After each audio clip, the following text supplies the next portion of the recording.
Good afternoon, guys. First, I'll introduce myself a bit. My name is Kubra Nazir. I secured rank 41 this time in KS 2018, and it was my second attempt. So I graduated in 2016 from St. Stephen's College, Delhi University.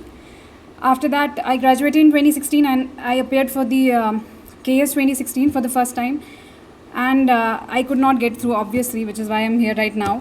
So I was dropped in the interview stage, and it was heartbreaking, obviously. But yeah, I'll talk about that later, why I got dropped, why I couldn't get through in that one. So talking about the strategy in this one, in this KS examination, I think Kamala has touched most of the things that I wanted to talk about. It's hard work is needed, note making, she talked about that elaborately. I would just like to add a little bit to what she's already said. So I think one of the major things that you need to keep in your mind, one of the things that she has already said, is that you should have a very concise book list of what you want to read. टशन में कभी कभार ऐसा हो जाता है, you start reading fancy books, ऐसे सोचते हैं हम लोग कि बाकी से डिफरेंट होना है, तो वो उस चक्कर में हम लोग कुछ और पढ़ लेते हैं यहाँ वहाँ जो टफ बुक्स हैं. But there are no substitutes to NCERTs, there are no substitute to standard books like Laxmikanth, like Spectrum, और if even you can even read some other book. But यही स्टैंडर्ड बुक्स हैं कुछ जो आपको you to stick to those. Revision is the key. She is already I think उसने बहुत अच्छे से बोला, रिविजन बहुत ज़्यादा इंपॉर्टेंट है उन चीज़ों का जो आप ऑलरेडी पढ़ चुके हैं, तो वो बहुत की है.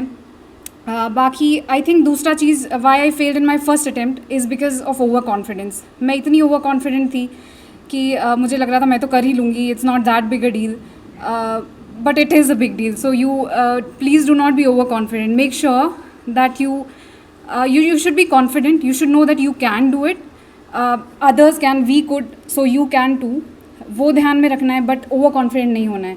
That brings me to my second point कि ओवर कॉन्फिडेंस नहीं होना चाहिए, लेकिन you should be confident enough, you should be hopeful enough, you should have faith in yourself, know that you can do it. So वो चीज़ें, ये qualities की बात है. मुझे लगता है you should not be over confident, you should be hard working. Hard working is obviously the key. There is no second to hard work. You can not get through without hard work. कोई भी ऐसा नहीं है hard work के बिना आया है. तो टॉकिंग अबाउट द अब मटीरियल की बात क्या की है, आई थिंक वो कामिला बहुत चीज़ें बोल चुकी हैं. I agree with those. Specifically I want to talk about ethics because that is what sir also said कि एथिक्स के बारे में बात करें. और वैसे भी it's one of the things that I think is the key to the mains examination. 3 चीज़ें हैं जो मुझे लगता है मेंस, बिकॉज प्रीलिम्स तो बस क्वालिफाई करना है, तो वो हो जाएगा qualify if you work hard enough. But mains में ज़्यादा स्मार्टली 3 चीज़ों में मुझे लगता है फोकस करना चाहिए. Your essay, your ethics, I mean the ethics paper that is GS4, and your optional. So we all know these things, लेकिन हम थोड़ा कभी कभार इग्नोर कर देते हैं. सो मेक श्योर दैट अगर आप लोगों को लगता है आपकी राइटिंग स्किल्स उतनी अच्छी नहीं है, सबकी नहीं होती अच्छी, तो प्लीज़ ऐसे आप लिखा कीजिए. महीने में 2 बार भी लिख दे तो चलेगा. राइट आफ्टर एवरी 15 days और something, that is enough. But do focus on that, क्योंकि वो मुझे लगता है ब्राउनी पॉइंट होता है. If you do well in the essay paper, to be honest मुझे लगता है मेरा अभी हमारे मार्क्स नहीं आए, but I am hoping to get really good marks in essay. मुझे लगता है उसने मुझे क्योंकि मैं अभी उस पर आऊँगी, मेरा ऑप्शनल पेपर 1 उतना अच्छा नहीं गया था, but because of the other papers, because of my focus on essay and ethics, I think I could get through. So essay पे फोकस कीजिए, right as many essays as you can, and notice your, just make sure कि आपका जो वाला आपका strong area है उस पर आप essay लिखिए, क्योंकि 2-3 essays आते हैं, आपको पता है, उनमें से चूज़ बहुत वाइजली करना है. तो वो वाला essay चूज़ कीजिए. अगर आपको लग रहा है आप फिलोसफिकल essays में अच्छे हैं, वैसे लिखिए. अगर आपको लग रहा है आप कोई किसी और लाइक इकोनॉमिक, जो भी आपका स्ट्रॉन्ग सब्जेक्ट है उस पर लिखिए. That is obviously up to you, वो आप कर सकते हैं अकॉर्डिंगली. एथिक्स की बात मैं करूँ तो मुझे लगता है ethics is one subject which actually analyses your skills. बाकी 3 पेपर्स मुझे लगता है GS1, GS2, GS3 ऐसे हैं कि करंट अफेयर्स आपने जो किया है, जैसा पढ़ा है, वो टेस्ट होता है आपका. बट 4 में ऐसा है, GS4 में, एथिक्स में ऐसा है कि आपने अगर वो बहुत अच्छे से आपने आपके अगर स्किल, एनालिटिकल स्किल्स आपके अच्छे हैं, अगर आप लोग अच्छे से सोल्यूशंस दे पाते हैं, तो वो मुझे लगता है बहुत हेल्प करता है. तो प्लीज़ वो कीजिए, आपकी उस पर उसकी आंसर राइटिंग कीजिए. एथिक्स ऐसा है कि उसका स्कोर काफ़ी हाई जाता है. ये आप लोगों को शायद पता होगी, GS1, GS2, GS3 जो है उसका स्कोर वारी नहीं करता बहुत ज़्यादा. एटलीस्ट UPSC में तो नहीं करता, और इस टाइम भी KS में वैसा ही पैटर्न है, तो उनमें उतना वारी नहीं करता है. But GS4 is something that I think every one should focus on. तो उसमें आप प्लीज़ मेक श्योर कि आप उसका प्रैक्टिस अच्छे से करें। प्लीज़ मेक श्योर आप जो भी सिलेबस को बहुत अच्छे से, मेरा स्ट्रैटेजी ऐसा रहा है कि मैं एक एक वर्ड जो एथिक्स का होता है उस पे मैंने मतलब फॉर इंस्टेंस कुछ भी इमोशनल इंटेलिजेंस है, so you should know all the example, obviously you should know the concept very well so that you are able to write. रट्टा डेफिनेशन करने से कुछ नहीं होगा, you should know actually what to write, you should have a good understanding of what it is all about. So make sure कि हर कोई topic जो है, मैंने वैसे किया, to be honest I did not refer to Lexicon, I read the Lukmaan notes, आप लोगों को पता होगी शायद, तो वो मैंने पढ़े थे।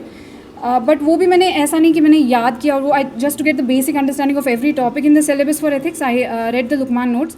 उसके बाद आई हैड एग्जाम्पल्स, मैंने एग्जाम्पल्स हर वर्ड से रिलेटेड, इमोशनल इंटेलिजेंस से रिलेटेड, एटीट्यूड से रिलेटेड, एप्टीट्यूड से रिलेटेड अपनी एग्जाम्पल्स, क्योंकि वो उसमें काम आती है, वो आप कोट करें आंसर में, तो I think that really helps.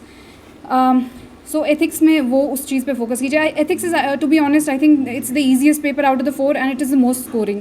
So make sure आप सिलेबस बहुत अच्छे से कवर, क्योंकि बाकियों का मुझे लगता है इतना एक्सटेंसिव है, GS1, GS2, GS3 का, कि वो 100% कभी कवर नहीं हो पाएगा। वो इफ़ अगर आप सोचें एक एक टॉपिक का मैं हर कोई एस्पेक्ट देखूंगी, obviously you have to get a general idea of all the topics, but it is never possible to cover हर कोई डायमेंशन, और बहुत डेप्थ में नहीं कर सकते हैं आप। बट GS4 ऐसा है कि you can almost cover everything if you do each and every topic बहुत अच्छे से elaborately, if you know the examples, if you know the concept very well, or you can actually put those examples in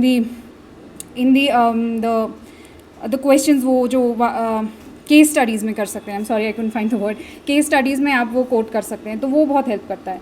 तो ethics का ये है, ऐसे का ये है। और optional you should focus on, I think मेरे बहुत बेटर मार्क्स आते अगर मैंने ऑप्शनल पे थोड़ा और ज़्यादा फोकस किया होता। तो ऑप्शनल को फॉर ग्रांटेड मत लीजिए। पेपर 1, पेपर 2, ऑप्शनल भी ऐसी चीज़ है, that is also brownie point. जैसे मैंने कहा ये 3 चीज़ें बहुत इंपॉर्टेंट है, तो वैसे ही आपको मुझे लगता है ऑप्शनल पे यू शुड फोकस इक्वली। उसमें ऑब्वियसली सबका डिफरेंट ऑप्शनल है, so I can not quote my optional was political science.